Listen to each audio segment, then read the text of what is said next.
नमस्कार दोस्तों, आपका स्वागत है एक नई वीडियो में। आप जब अलग अलग वेबसाइट्स पर जाते हो तो आपने देखा होगा वहां पर कुकीज एक्सेप्ट करने के बहुत सारे पॉपअप्स आते हैं। बहुत नॉर्मल सी चीज है भाई। आप अगर नई नई वेबसाइट खोलते जाओगे तो एक ये चीज है कि ये बहुत कॉमन होती है, तो इसे लोग नॉर्मली एक्सेप्ट कर लेते हैं। कुछ लोग ये सोचते हैं कि उन्हें समझ नहीं आता तो वो रिजेक्ट कर देते हैं। तो आखिरकार ये होता क्या है और ये कैसे काम करता है, इसे एक्सेप्ट करना चाहिए या रिजेक्ट करना चाहिए, आज इस वीडियो में बात करने वाले हैं। देखो, ये जिस चीज की परमिशन मांग रहा है उसे कुकीज कहते हैं।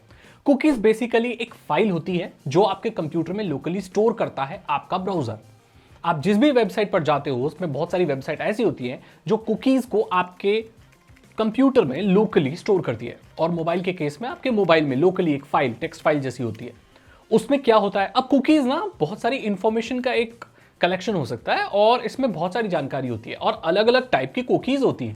पहली जो कुकी होती है वो एनालिटिकल होती है, यानी कि उसमें आप कौन से क्लिक कर रहे हो, कैसी चीजें जा रहे हो, क्या कर रहे हो, है ना, ये जानकारी उसमें होती है।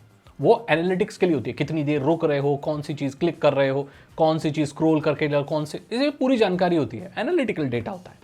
दूसरी होती है फंक्शनल कुकी, जिसमें आप किसी वेबसाइट की लैंग्वेज नॉर्मली क्या सेट करते हो, टाइम जोन क्या, प्रेफरेंसेस आपके क्या है साइट के, डार्क मोड रखते हो कि लाइट मोड रखते हो, ये सारी फंक्शनल चीज़ें होती है। एंड लास्ट होती है एडवर्टीजमेंट वाली कुकीज। आप कौन से एडवर्टीजमेंट देखना पसंद करते हो, आपने इससे पहले कौन से साइट पर क्या, अमेजोन पर या किसी पर क्या खरीदने की कोशिश की थी, सो उसी बेसिस पर आपको फिर एडवर्टीजमेंट दिखाए जाते हैं। तो मुख्य तौर पर तीन तरह की होती है, हालांकि और भी बहुत सारे टाइप होते हैं, लेकिन इनको ब्रॉडली हम तीन कैटेगरीज में ही डालते हैं।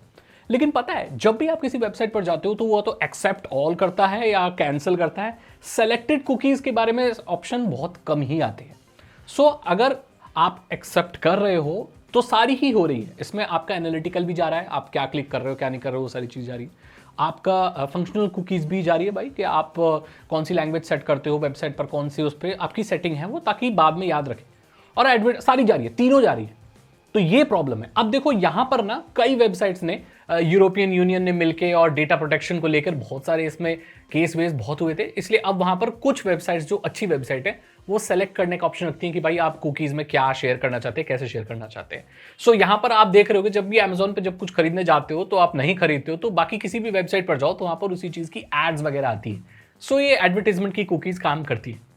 इसको एक्सेप्ट कर लेना चाहिए और नहीं भी करना चाहिए, अपने अपने हिसाब से। आप जिस वेबसाइट पर ट्रस्ट करते हो, आपको ये लगता है कि आपका कुकीज का वो गलत इस्तेमाल नहीं करेगी।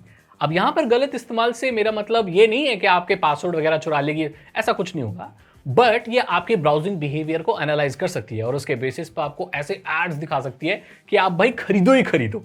तो आप चाहते हो कि ज्यादा वेबसाइट पर भाई का खर्चा ना हो, आपके पसंद के एड वैड ना आए कुछ, तो भाई आप उसे कैंसिल भी कर सकते हैं। लेकिन इसके साथ ये लॉस भी आएगा, अगर सिलेक्टिंग का ऑप्शन नहीं आता है तो आपकी जो नेक्स्ट बार जो आप प्रेफरेंसेस हैं वेबसाइट्स पर, जो भी आप डार्क मोड प्रेफर करते हो, मे बी कौन सी लैंग्वेज प्रेफर करते हो, मे बी कौन सी टाइम जोन प्रेफर करते हो, कौन सी कंट्री, वो सारी चीज़ें आपको नजर नहीं आएंगी और इससे आपको बाद में कोशिश हो सकती, मतलब प्रॉब्लम हो सकती है। अगेन अगेन आपको वो सेटिंग अपने वेबसाइट्स पर चूज करनी होगी। इसके अलावा इसमें कोई भी प्रॉब्लम नहीं है और गोल्डन रूल यही है कि जिस वेबसाइट पर आप ट्रस्ट करते हो और आपको लगता है कि उसमें पूरा ब्यौरा दिया हुआ है कि भाई वो कुकीज़ को कैसे यूज़ करेगी, कौन सी कुकीज़ को यूज़ करेगी, उसमें अलग अलग मार्क करने के ऑप्शन है, गो फॉर इट। आप उसे इनेबल कर सकते हैं, एक्सेप्ट कर सकते हैं। एंड आप किसी वेबसाइट पर अगर ट्रस्ट नहीं करते हैं तो आप रिजेक्ट भी कर सकते हैं, जिससे आपकी कोई भी ब्राउजिंग बिहेवियर, एनालिटिकल, फंक्शनल या एडवर्टीजमेंट बेस्ड कोई भी जानकारी उस वेबसाइट के साथ साझा नहीं होगी। आई होप आपको पता चल गया होगा कि ये कुकीज क्या होता है, इसे एक्सेप्ट करना चाहिए, रिजेक्ट करना चाहिए, एक्सेप्ट करने से क्या होता है, रिजेक्ट करने से क्या होता है, ये क्यों जरूरी है और कई बार ये क्यों जरूरी शायद नहीं भी हो सकती। अगर आपको ये वीडियो अच्छी लगी तो लाइक करें, दोस्तों के साथ शेयर करें। मैं तो आपसे अगली वीडियो में टेक्नोलॉजी से रिलेटेड आपके कोई भी सवाल हैं तो आप कमेंट सेक्शन में पूछ सकते हैं, उसके ऊपर मैं एक सेपरेट वीडियो बनाऊंगा। मैं तो आपसे अगली वीडियो में। Thank you so much and good bye.